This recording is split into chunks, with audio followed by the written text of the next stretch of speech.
हाँ बच्चों, कल मैंने आप सबको षष्ठः पाठः सदाचारः इसके प्रारंभ के 3 श्लोकों का हिंदी अनुवाद पढ़ाया था और आप सबसे लिखने के लिए भी बोला था कि कॉपी में आप सब संकेत और संदर्भ डालते हुए अपने इस काम को पूरा करेंगे।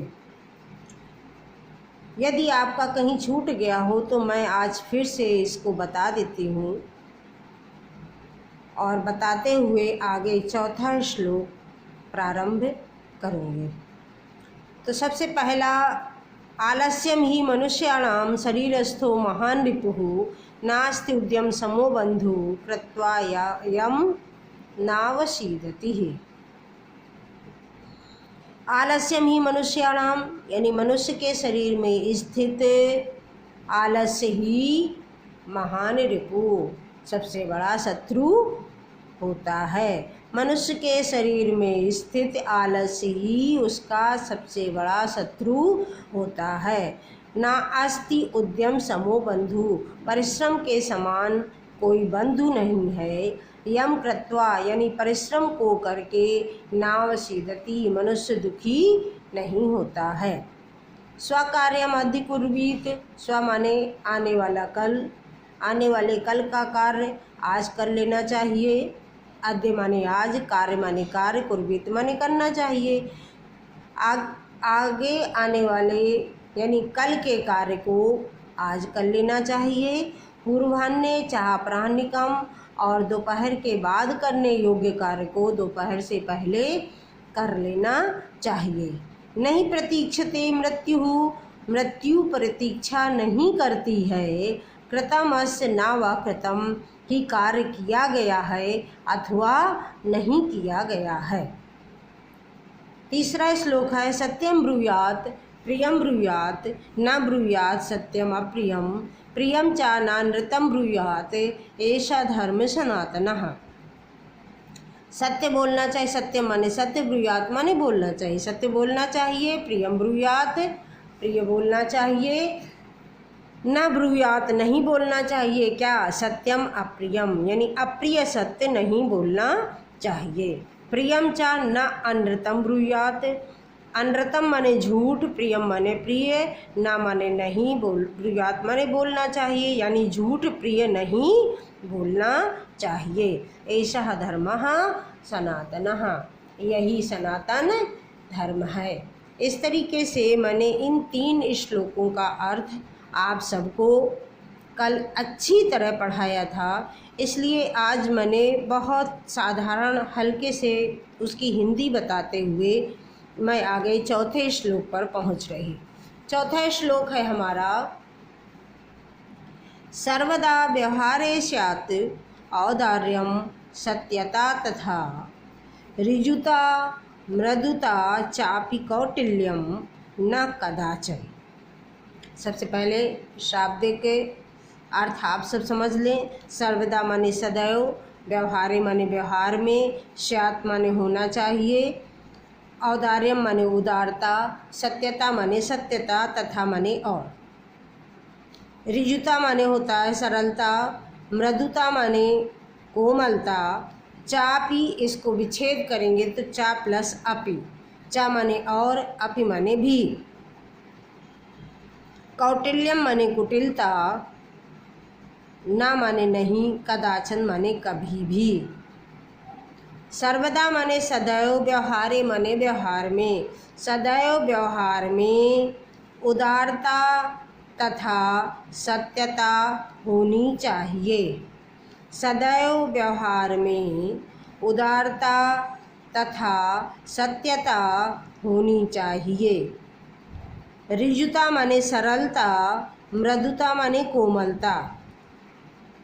ऋजुता यानी सरलता, और ये मृदुता के बाद चा लगा है तो इसकी हिंदी हम पहले बना लेंगे। चा माने होता है और, तो ऋजुता माने सरलता और कोमलता, अपि माने भी होनी चाहिए। सरलता और कोमलता भी होनी चाहिए। कौटिल्यम न कदाचन, कौटिल्यम माने कुटिलता, कुटिलता माने कठोरता, टेढ़ापन, किसी के साथ कभी नहीं होना चाहिए। एक बार फिर से सुन लो।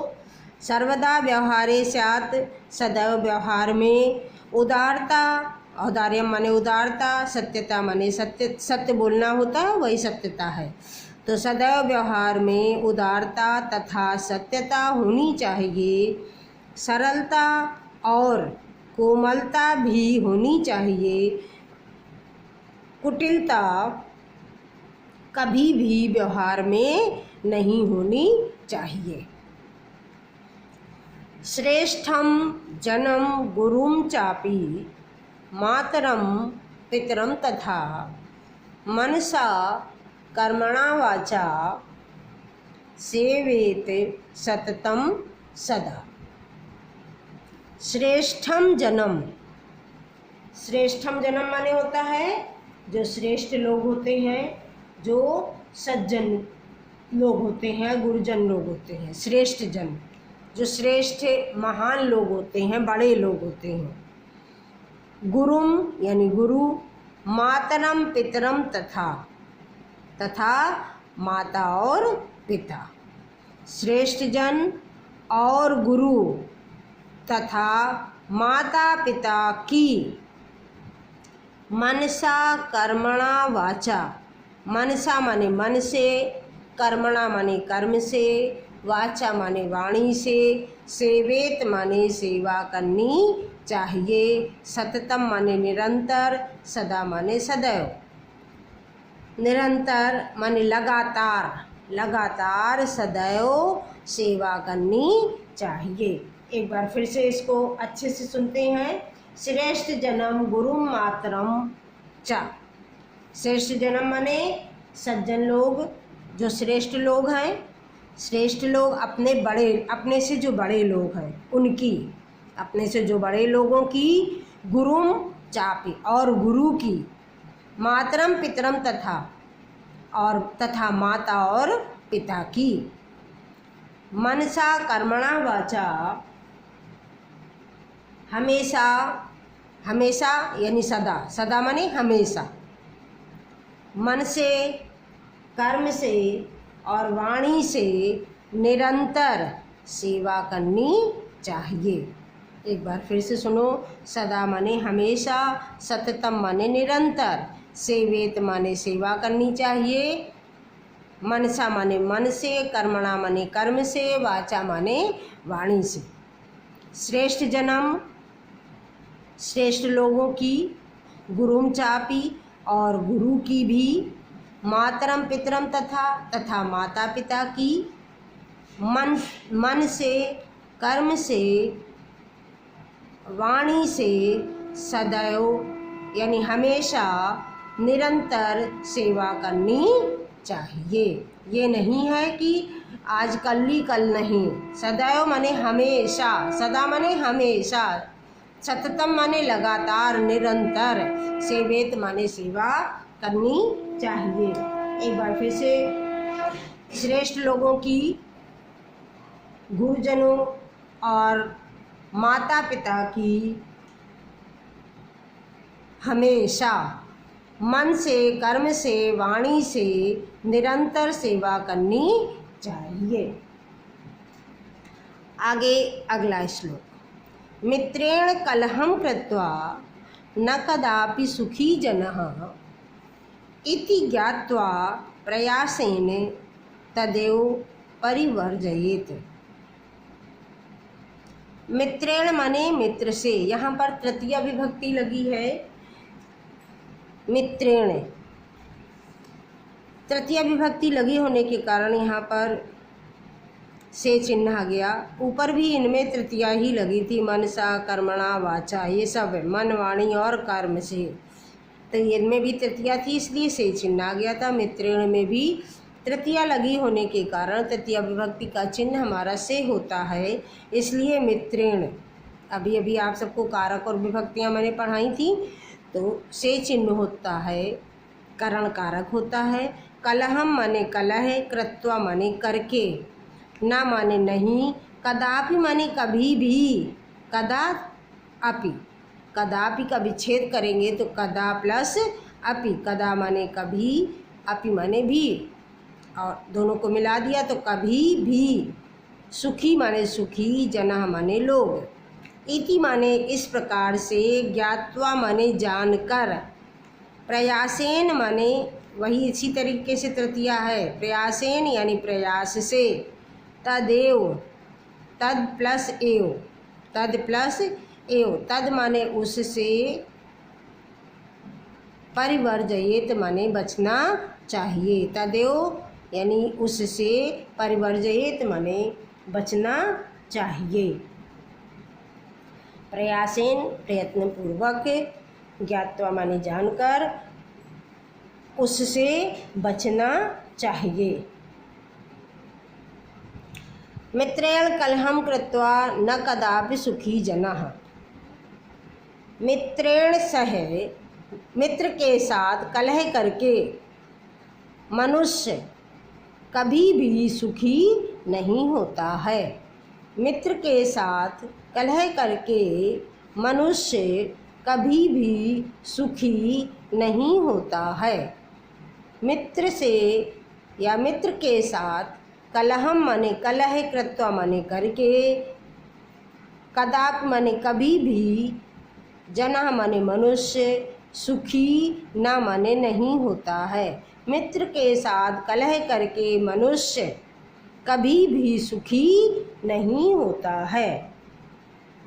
इति ज्ञात्वा, इति माने इस प्रकार, ज्ञात्वा माने जानकर, प्रयासेन माने प्रयास पूर्वक यानी प्रयत्न पूर्वक, तदेव परिवर्जयेत, तदेव माने उससे, परिवर्जयेत माने बचना चाहिए। आप सब जब शब्दार्थ याद कर लेंगे तो सब आपको आ जाएगा। मित्र के साथ कलह करके मनुष्य, जनः माने मनुष्य, कदापि माने कभी भी, सुखी ना भवति कभी भी सुखी नहीं होता है। मित्र के साथ कलह करके मनुष्य कभी भी सुखी नहीं होता है। यह जान करके प्रयत्न पूर्वक उससे, अर्थात लड़ाई झगड़ा से, कलह करने से, परिवर्जयित माने बचना चाहिए। उससे, और ब्रैकेट में लिख सकते हैं, कलह यानी लड़ाई झगड़ा से बचना चाहिए। मित्र से कलह करके मनुष्य कभी भी सुखी नहीं होता है। यह जान करके प्रयत्न पूर्वक उससे, अर्थात कलह से, लड़ाई झगड़े से बचना चाहिए। इस प्रकार से ये पाठ आज आपका यहीं पे पूरा होता है। मैंने 3-3 श्लोक 2 दिन में पढ़ाए, जिससे कि आप सबको अच्छी तरह समझ में आ जाए और अपनी कॉपी में आप सब लिख भी सकें। इन तीनों श्लोकों का भी अर्थ आप सबको अपनी कॉपी में संकेत डालते हुए लिखना है। समझ में आ गया होगा मेरी समझ से। इसके बाद अपनी कॉपी में इसे उतार लेंगे। उपयुक्त कथनानाम ये सब लिखेंगे, ये लिख लेंगे और ये छोड़ देंगे। इसे मैं खुद कराऊंगी। एक पदेन उत्तरत में प्रश्न लिखेंगे, 2 लाइनें छोड़ेंगे, फिर प्रश्न लिखेंगे, 2 लाइनें छोड़ेंगे, और इसी तरीके से प्रश्न निर्माण करने में भी इसे लिख लेंगे और 2 लाइनें छोड़ते हुए सबको उतार लेंगे। इसको भी गोले को बना लेंगे और इस तरह लिख लेंगे, इन सब को लिख लेंगे। पढ़ाए जाने पर ये सेंटेंस आप सब पूरा करेंगे। इसी से ये सेंटेंस बने हुए हैं। 6ठा नंबर जो है इनको भी उतार लेंगे। जब कराया जाएगा तब आप सब अपनी अपनी कॉपी में करेंगे। बाकी अगले टर्न में। धन्यवाद बच्चों।